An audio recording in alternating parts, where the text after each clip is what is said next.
Hi there, I'm Marissa, and this is Marissa's Kitchen. This is my first video to start out, so bear with me while I work out the bugs. So to start with, I'm making today teriyaki chicken, jasmine rice, and sauteed garlic baby bok choy. Now, with the chicken teriyaki, most teriyaki sauces, the base has soy sauce. For me, I prefer not to use soy sauce, and my favorite ingredient is coconut aminos. What I like about the coconut aminos is that it has a far lower sodium content. I like to be able to control the salt in my food. I know a lot of other people do as well. You can always add, but you can't take away. I find the coconut aminos to be sweeter, which is nice, and in my opinion, a healthier version and alternative to soy sauce. So let's get started. We're going to start out with 2 tablespoons of sesame oil, and I'm actually just going to put it in a saute pan here. That gives it the sesame flavor. I like that. And I like to flavor, layer, and build as I go. The coconut aminos, I'm going to utilize about probably, well, let me take this lid off. There we go. I'm going to use about a half a cup of the coconut liquid aminos. And the great thing about this particular dish is you're going to build the marinade, and then you're also going to use it as a glaze right before you pull the protein out of the oven. For a little bit more sweet in my teriyaki, I like to use raw honey, pure raw honey. It's local. It's just, I find it's a better product.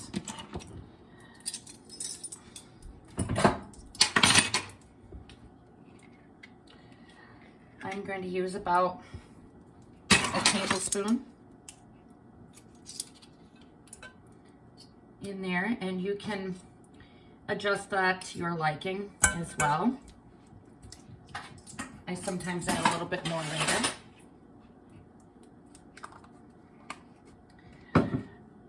I also have some fresh lemongrass. I sliced it lengthwise so that I can pull it out instead of having it in little pieces. Makes it easier. Green onion.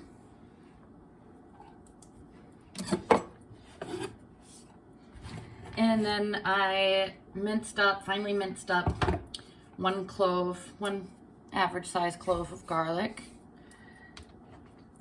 And of course, teriyaki, in my opinion, wouldn't be teriyaki without some fresh ginger. I use my microplane, and that way I can put it right over the pan. And that way we're distributing the flavor of the ginger throughout the marinade as it heats up. I'm using probably about a teaspoon of fresh ginger.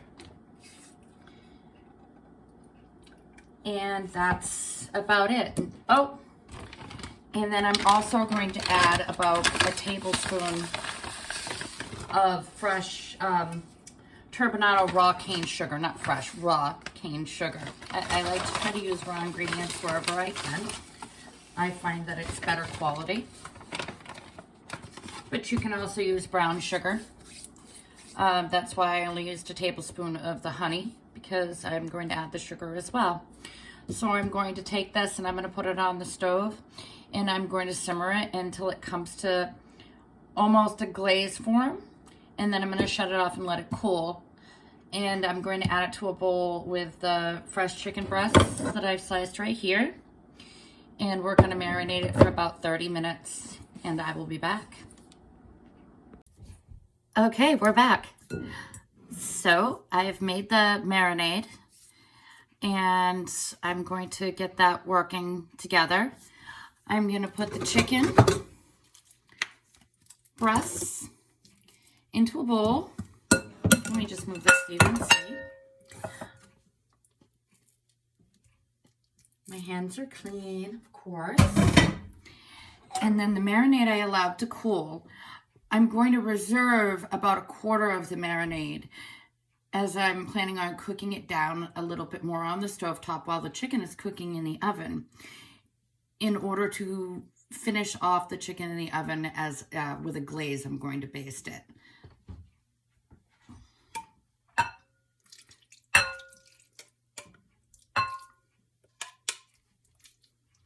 Okay, so I'm going to put the chicken in the bowl with the marinade, and I'm going to toss it all around and get it all incorporated.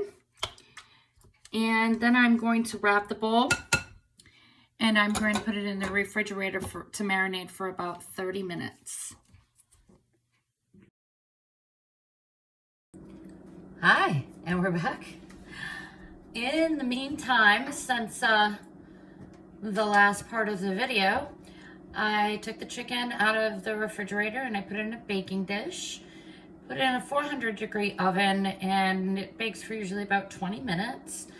I've added some of the glaze and some everything bagel seasoning, sesame seeds and poppy seeds and garlic and onion pieces. I find it's a great accoutrement to teriyaki. I actually use this glaze recipe and the everything seasoning on salmon as well, and it's one of my favorites. So the chicken's got a couple more minutes to cook. The rice just finished, and we're going to work on the baby bok choy. So we're gonna get the stove set with a skillet. I'm gonna put it on medium high. I'm going to add some sesame oil because I like to incorporate the flavors across the dishes. I also like to add a little bit of olive oil here, just because I don't want the sesame oil to overpower. So I'm gonna add about a little teeny drizzle of that. All said, between the sesame oil and the olive oil, I would say there's about a teaspoon in there. We're gonna let that heat up. Because the point of this being that when we lay the baby bok choy in the pan, we want that to get a good caramelized sear on it, nice brown. And the same with the garlic. Should be delicious. And I actually think I'm going to garnish the baby bok choy as well with just a little bit of the seasoning. I think it'll be great. All right, our pan is ready. We're going to take our baby bok choy and we're going to lay it down, cut side down. Try to get those greens in there as well, the ends. And try to fit all four in here. I don't know if I'll get them all in. I may have to, yeah, I was able to get all four in the pan. And we're not going to play with it. We're going to let them kind of hang out in the pan and let them get a nice caramelization, nice browning on them. And when we go to flip the baby bok choy, we're going to add in the garlic, so that also the garlic gets cooked, and it also seasons the oil and adds another layer of flavor. I'm really excited about this. I think it's going to be delicious. All right, let's take a little look-see at the bok choy and see how that color's developing. All right, do you see that? Nice and brown. We're going to flip those over. This little guy here. Oh, they all have nice color. Smells amazing. Sesame oil, the bok choy. We're going to add in our garlic. I'm going to knock back the temperature a little bit here, probably to a medium. And add in the garlic, as well as some of that seasoning that I mentioned before. What I like about this dish is it's very simple, it's quick, and it goes really well with just about anything.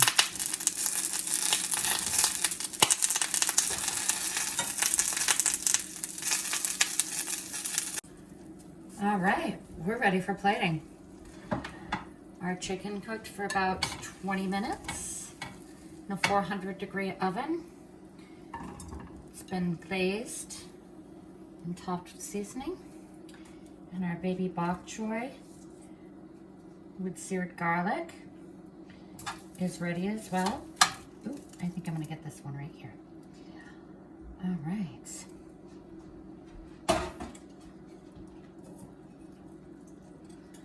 A little bit more seasoning just to finish off the plate and make it look beautiful.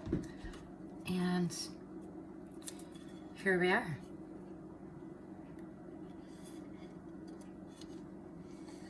Super easy, quick.